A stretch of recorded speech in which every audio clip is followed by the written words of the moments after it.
So this is a lifestyle question for you. For Tim, Red Fox Airsoft asks, Tim, how much do you get to play Airsoft now that you're not working for an Airsoft specific company? Thanks, love the show. I've played Airsoft twice this year already, and it's only April. Wow, that's impressive. Oh my gosh! and the first game that I went to after probably not playing for a year was a 24-hour op at Uprising, Dave Bax's game. Okay. Yeah, so that was a lot of fun. But as far as how much I get to play, it just kind of depends on my schedule. Do you say that you maybe play now more for yourself and like for fun? That's true. And versus going out and playing for representing Crytek. Yeah, I mean, obviously you're representing Crytek when you go out and play. Yeah. But sometimes, it's when I know Matt and I run into this, we kind of forget sometimes like to just go and have fun. It's all about working and stuff like that to a degree, which is great that we've been able to go and do pickup games and just play normal Airsoft for once. It is. I was actually no cameras, nothing. That's the key thing. No cameras. No cameras. At a certain point when I was going out to play, it became such a hassle to rig the cameras, and then I know that I have to go and have like 4 different vantage points of the same footage that I have to cut together. Yep. The last couple times that I've been out to play, no cameras, don't have to worry about it. Just get my gun, get ready to go. You're just going to play. Exactly. Yeah, and when you do that, you kind of bring a little bit of the fun back. It is. Of what you used to forget. Like why you got an Airsoft. That's how I felt, at least. I know Matt felt the same way. So. It is different. Look at Matt. He's just smiling. That's why Ryan and I are starting to go more. It's different when you play. I'm gonna for join work. you soon. Please do. I know. I just have to. Tim has come. Yeah. Well, I'm sorry. I've been moving. Moving's hard. That was the second time I played. I was gonna say. That was at Tax City with you guys. Pistol Nights. Yeah. Pistol Night soon. It'll be fun. Your turn, Tim. Oh, it is. That's right. Sorry, I don't know. I don't know the format for this Get the show. format right. Sorry. It's like my second time here. You should know the format then. Ryan McQuiston has a question for you, Matt. Have you ever lost anything on the airsoft field? I think there's a question everybody could address, not just Matt. But Matt, what have you lost in the Airsoft field? Everybody's lost mags. I've lost mags. Thunderbees? I don't know. Those, though? Aren't those disposable anyway? Well, I mean, the shell is, yeah. I lost the pistol when we went to the game up north. At, oh man, this is bad. Up north? North is a big place. I know, we drove up there.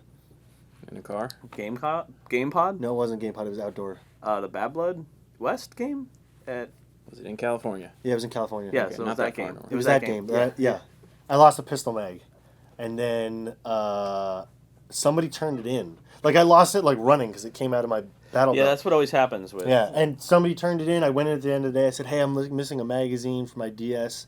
And I was just like, is it this one? And I was like, what? I celebrated. It was very exciting.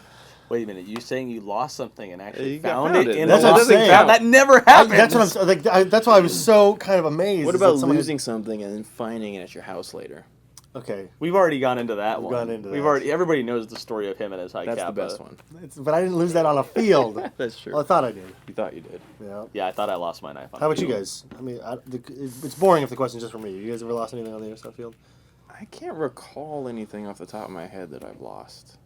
I usually run a pretty slim rig, and so I very rarely run a pistol. And so I very rarely have something on my leg that's flopping around. And normally when I play, I only have a couple magazines. Because most of the time, most of my playing experiences with, CQB and close order stuff, the games are only 5 to 10 minutes long. Yeah. And so you take a couple mags, your gun, a face mask, and that's about it. Yeah. Right. And so there's not much to lose in games like that. And even if you lost it, you could just go back on the field and get it. Really Exactly. quick. Versus a something big on like game. a big arrow. Like when Joe dropped my magazine and lost the base plate, we had to go look for it. What's up, Joe? Who's Joe? From JK. Oh, okay. Sorry. What's his Instagram? Joe Normus or something? No. Joe Joverdose. Joe Verdose. That's right. That's pretty clever. I like that one. That's pretty good. I just lost mags and Thunderbees. And I know we have actually a really good strategy for our footballs. We don't mark them on purpose because that way when you need to go find footballs in Lost and Found, they're all the ones that are unmarked. You just take them all. Oh. There's probably some kid who's just like, lost I should No, have that's marked what's my great. It's footballs. like we're the only ones using those footballs, and they're not marked. And Right. no one, is like, Is that for your M203 or something? yeah. We lose at least like one or when you. That's the thing is when you use those, you just have to go on knowing you're going to lose like 3 or 4 of them. Yeah. Period. But they're not that expensive. So. No, they're not. Yeah. Oh, I'm sorry.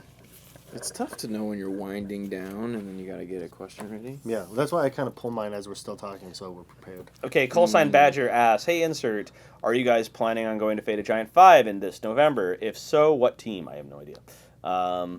It says, "My team are planning on going. We'd love to be able to fight by your side. Thanks, love the show. Keep up the good work." Are you going to Fate of Giant 5? I don't have plans to. I want to. That's the one where it's like a big... nuclear... Yeah, yeah. I want to go. I've had my eye on the game for a while. I was about to say, I just haven't... November is usually a pretty busy time for guns, to be honest with you, because the fall time into the winter is when a lot of our releases are going to come out for the following year, and so there's a lot of gun trade shows at that time. So if I'm not traveling or something with the sales team, then I can probably go. But if it's on a weekend where I could be home because I am traveling so much, then I generally probably wouldn't do it. So it'll just depend on my schedule. And we actually have a lot of stuff coming out for the Vector firearm this year. So I might be pretty busy in the fall time. But I would like to go. I've seen the videos. I've seen your guys' videos. And it looks like a really cool AO. We're all going this year. I'm gonna try to make it out for at least 2 days. It just always falls on my anniversary, so it's really tough. Yeah. So we're just gonna kidnap him this year. No, I'm gonna. It's gonna. As for what team we're going, we have no idea. I mean, we're kind changes of every year. Yeah, we're at the mercy of the event organizers of where they would need other players to play on. So we can never even. We don't even know usually till the week before. Yeah. And I usually know the day I'm packing. What color do I need to bring? Yeah, he'll text me. Hey, what color are we? Yep. So I mean, I would pick your team as soon as possible before the event sells out, and then hopefully it's just a coin flip. Either way, you're going to be playing with us or shooting at us, and I'm in favor of both of those. Yeah, I like getting shot at. Matt loves getting shot at. So, are the signups already starting for a game? No, they're not. Oh, okay. But I mean, they'll probably start pretty soon. So gotta give it a couple months. Yeah, I don't know. I'm really looking forward to being able to actually go this year, for at least a little bit. I'm going to read this one with the excitement as written by the question. In all capital letters. In all capital letters. Oh, wow. From yours truly. Ooh. Not me, I mean yours truly, the user. Yeah. Tim! What are your favorite toppings for a burger? Toppings for a burger. Oh. That's a good one. Shoot. Okay, so if you go to... Who has custom burgers right now? Hold on, let's go with a standard burger. Just standard burger, okay? Because there's too many custom burgers. There's a lot of custom burgers. Just a standard... If I put a burger together, and I usually put cheese on it, make it a cheeseburger, I like blue cheese. That's delicious. Okay. So it gives you a little bit of that kick. Do you like mild blue cheese, or do you like it's got to be like super dank. Super dank. Okay. Funky blue cheese. All right. The term is sharp, dank. I think. Dank or funky? No, that's how. Sharp is for cheddar. Yes. Blue cheese needs to be dank. Yeah, okay. Dank blue cheese. Dank blue Only cheese. Only the dankest of the blue cheese. With like some spinach on it. It was probably a good balance for that. Instead of lettuce. You know, what else are you going to do? Iceberg? Yeah, that's true. Yeah. Or actually blue cheese and like some sauteed mushrooms and onions is usually pretty good too. Okay, so that brings up a question. So are you an onions on burgers kind of guy? Yeah. Okay, are you a grilled onions or raw onions kind of person? Yeah, whole grilled onions, chopped chilies from In-N-Out. Boom. Really? Yeah. I'm not surprised. I feel like onions are really strong, so I rarely put onions on a burger. Onions and dank blue cheese. Obviously, Tim's burger's going to have a lot of fragrance coming out of it. Matt's burger is just going to be really boring. Mine's really boring. Well, what do you put on your burger then? I mean, you just like cheese, American or cheddar cheese, just lettuce, tomato, and mayo, some sauce. Ketchup, mustard. Yeah, that's pretty good. You know, I don't mess with the onions. That's why I say it kind of depends on where you go. Because like In-N-Out is probably the go-to for SoCal people, right? So check this out. I'm gonna give you a burger that I'm guessing you probably have not tried before. Okay, shoot. It is literally just bun, meat, bun, meat and buns, and then on one side of the patty, you're gonna put either smooth or chunky peanut butter. Okay. And then on the other side, mayo. Okay. And that's it. I definitely have not had that before. Because you get the sweetness of the peanut butter and then the savory mayo mixing with meat, the beef. Yeah, okay. It's delicious. Where do you buy that? Oh, no, I made it at home. Yeah, I was about to say, like, okay. I know that, like, Grill 'Em All will do some crazy burgers, but... Slater's will also... They have a Slater's PB&J Slater's burger. Yeah, but theirs is, like... Some sort of jelly or jam. Yeah, no, there's Slater's 50-50. I don't know, like, Slater's 50-50 versus Grill 'Em All. I don't know, Grill 'Em All. I've never been there. I've heard about Slater's 50-50. I mean, if you like bacon... I like bacon, but I've never been to Slater's. I don't know. Is there one around here? Yeah, Pasadena. Oh, okay. Yeah. I guess I'm not in this area enough. Yeah. I think there's one I know there's one in Rancho by the Bass Pro, but, like, I don't know. I had a super good burger recently at a place called Standing Room in Hermosa Beach, which coincidentally has chairs you can sit down. But I was going to ask, like... no, okay, I went to the restaurant. Apparently, this place started out in, like, the back of, like, a 7-Eleven or something like that. It was, like, in a convenience store, like a really janky convenience store, and there's gourmet burgers in the back that you can only stand and eat. So that's the background behind the restaurant. But they have, like, a restaurant you could sit down at. But it's, like, Asian fusion, kind of, with the burgers. So they use like, sriracha, obviously, but they use, like, chili oil to spice stuff up a little bit.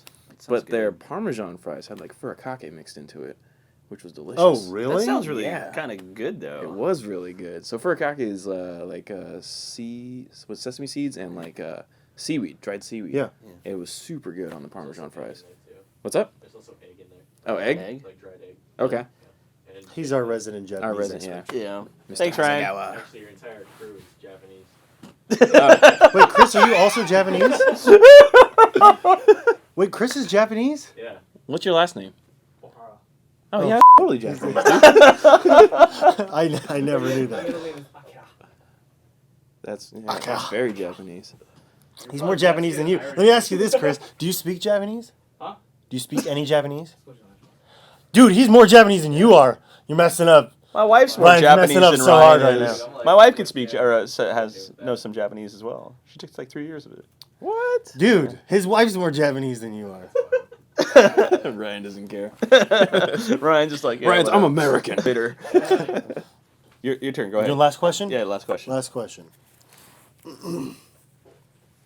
Of course. There had to be this question. Okay, John Harry Hataka. Another Japanese guy. Man. Maybe. For Tim and Maybe Matt. he identifies as a Japanese Okay, so man he's got on the 3 internet. questions for each of us. But this Three one, questions? So the first part is for Tim and Matt. If BMWs never existed, what would you be driving now? Totally airsoft related. Shit, I knew it. And for George, who's winning the Stanley Cup this year? Do you guys want to go first? Do you guys want me to go first? You can go first, because Yeah. I actually do watch a little bit of hockey. You play a little bit too. I forgot. played roller hockey when I was younger. But you don't play I anymore. mean, I played hockey actually, in here's- junior high during PE. Now, here's the funny That's thing. not hockey. A couple years ago, you'd run around with a stick and a ball. I thought it'd be a great idea to start playing hockey again. Uh-huh. And none of my equipment fit me because I'm much bigger Oh than yeah, I was. yeah, no, of course. I rebought everything, and I actually had the money to like get legit. Like I never had mission skates when I was a kid, and I always wanted to get those mission skates because I was always working so hard to skate up against these kids. So I got the skates, I got a new stick, carbon fibers. It's dope, right? Yeah, and I carbon went fibers, like those I are went like expensive. twice Okay. since I've got all How my much stuff. you spent? It was probably like $750. $750 for That everything. sounds about right, You know? yeah. I did get like off-season stuff, so I got like in the summer or something like Yeah. that. But it's still expensive, the helmet and everything like that. Yeah, really expensive. But- Tell me about it. You should. Ice time is even more expensive. I've heard that. Like, actually, my new season starts tonight. I'm laying down like $600 for the season. Sounds like fun though. It is fun. I want to play. I got all my crap, and now I don't have anyone to go play hockey. Okay. Anyway, let me see. My team's out. Who's your team? I'm gonna Red Wings are my team. Okay. I'm gonna say an East Coast team's or an Eastern Conference team's gonna win this year for the first time in 5 years, and I would probably I put my money on Pittsburgh just because of how well they were playing. It could be Washington as well. There you go. Answer. Pittsburgh. Was that the Oh, Steelers? Washington. The Pittsburgh the Steelers? That's football, dude. Oh, wow. Who's the hockey team? The 76ers. They're the Penguins. Oh, the Penguins. Oh, the that's right. Penguins? 76ers. Okay. different city. All right. You guys can talk about your BMWs now. I'm gonna leave. George is gone. I'm It's just gone. us. See ya later. All right, what would you drive, Matt? I don't know. Before your Beamer, you had a what? I've had a ton of cars.